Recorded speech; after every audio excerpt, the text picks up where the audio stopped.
ഉൽപ്പത്തി അധ്യായം 3. മനുഷ്യന്റെ പതനം. ദൈവമായ കർത്താവ് സൃഷ്ടിച്ച എല്ലാ വന്യജീവികളിലും വെച്ച് കൗശലമേറിയതായിരുന്നു സർപ്പം. അത് സ്ത്രീയോട് ചോദിച്ചു, തോട്ടത്തിലെ ഒരു വൃക്ഷത്തിൻ്റെയും ഫലം തിന്നരുതെന്ന് ദൈവം കൽപ്പിച്ചിട്ടുണ്ടോ? സ്ത്രീ സർപ്പത്തോട് പറഞ്ഞു, തോട്ടത്തിലെ വൃക്ഷങ്ങളുടെ പഴങ്ങൾ ഞങ്ങൾക്ക് ഭക്ഷിക്കാം, എന്നാൽ തോട്ടത്തിൻ്റെ നടുവിലുള്ള മരത്തിൻ്റെ പഴം ഭക്ഷിക്കുകയോ തൊടുക പോലുമോ അരുത്, ഭക്ഷിച്ചാൽ നിങ്ങൾ മരിക്കും എന്ന് ദൈവം പറഞ്ഞിട്ടുണ്ട്.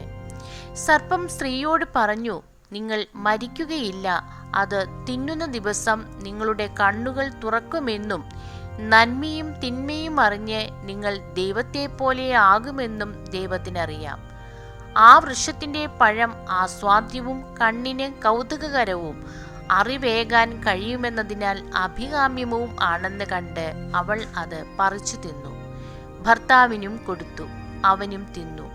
ഉടനെ ഇരുവരുടെയും കണ്ണുകൾ തുറന്നു. തങ്ങൾ നഗ്നരാണെന്ന് അവരറിഞ്ഞു. അത്തി ഇലകൾ കൂട്ടി തുന്നി അവർ അരക്കച്ചയുണ്ടാക്കി. വെയിലാറിയപ്പോൾ ദൈവമായ കർത്താവ് തോട്ടത്തിൽ ഉലാത്തുന്നതിൻ്റെ ശബ്ദം അവർ കേട്ടു. പുരുഷനും ഭാര്യയും അവിടുത്തെ മുമ്പിൽ നിന്ന് മാറി തോട്ടത്തിലെ മരങ്ങളിലിടയിൽ ഒളിച്ചു. അവിടുന്ന് പുരുഷനെ വിളിച്ചു ചോദിച്ചു, നീ എവിടെയാണ്? അവൻ മറുപടി പറഞ്ഞു, തോട്ടത്തിൽ അവിടുത്തെ ശബ്ദം ഞാൻ കേട്ടു. ഞാൻ നഗ്നനായതുകൊണ്ട് ഭയന്നൊളിച്ചതാണ്. അവിടുന്ന് ചോദിച്ചു, നീ നഗ്നനാണെന്ന് നിന്നോട് ആര് പറഞ്ഞു? തിന്നരുതെന്ന് ഞാൻ കൽപ്പിച്ച വൃക്ഷത്തിൻ്റെ പഴം നീ തിന്നോ? അവൻ പറഞ്ഞു, അങ്ങ് എനിക്ക് കൂട്ടിന് തന്ന സ്ത്രീ ആ മരത്തിൻ്റെ പഴം എനിക്ക് തന്നു, ഞാനത് തിന്നു. ദൈവമായ കർത്താവ് സ്ത്രീയോട് ചോദിച്ചു, നീ എന്താണ് ഈ ചെയ്തത്? അവൾ പറഞ്ഞു, സർപ്പം എന്നെ വഞ്ചിച്ചു, ഞാൻ പഴം തിന്നു. ശിക്ഷയും വാഗ്ദാനവും. ദൈവമായ കർത്താവ് സർപ്പത്തോട് പറഞ്ഞു, ഇത് ചെയ്തതുകൊണ്ട് നീ എല്ലാ കന്നുകാലികളുടെയും വന്യമൃഗങ്ങളുടെയും ഇടയിൽ ശപിക്കപ്പെട്ടതായിരിക്കും. നീ മണ്ണിൽ ഇഴഞ്ഞു നടക്കും, ജീവിതകാലം മുഴുവൻ നീ പൊടി തിന്നും. നീയും സ്ത്രീയും തമ്മിലും നിന്റെ സന്തതിയും അവളുടെ സന്തതിയും തമ്മിലും ഞാൻ ശത്രുത ഉളവാക്കും. അവൻ നിന്റെ തല തകർക്കും, നീ അവൻ്റെ കുതികാലിൽ പരിക്കേൽപ്പിക്കും. അവിടുന്ന് സ്ത്രീയോട് പറഞ്ഞു, നിന്റെ ഗർഭാരിഷ്ഠതകൾ ഞാൻ വർദ്ധിപ്പിക്കും. നീ വേദനയോടെ കുഞ്ഞുങ്ങളെ പ്രസവിക്കും. എങ്കിലും നിനക്ക് ഭർത്താവിൽ അഭിലാഷമുണ്ടായിരിക്കും, അവൻ നിന്നെ ഭരിക്കുകയും ചെയ്യും.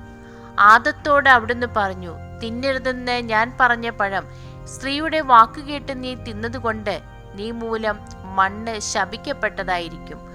ആയുഷ്കാലം മുഴുവൻ കഠിനാധ്വാനം കൊണ്ട് നീ അതിൽ നിന്ന് കാലയാപനം ചെയ്യും.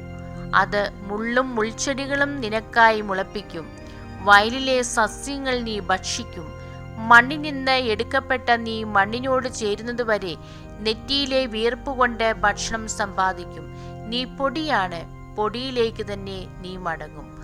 ആദം ഭാര്യയെ ഹവ്വ എന്ന് വിളിച്ചു, കാരണം അവൾ ജീവനുള്ളവരുടെ എല്ലാം മാതാവാണ്. ദൈവമായ കർത്താവ് തോലുകൊണ്ട് ഉടയാടയുണ്ടാക്കി ആദത്തെയും അവൻ്റെ ഭാര്യയെയും ധരിപ്പിച്ചു.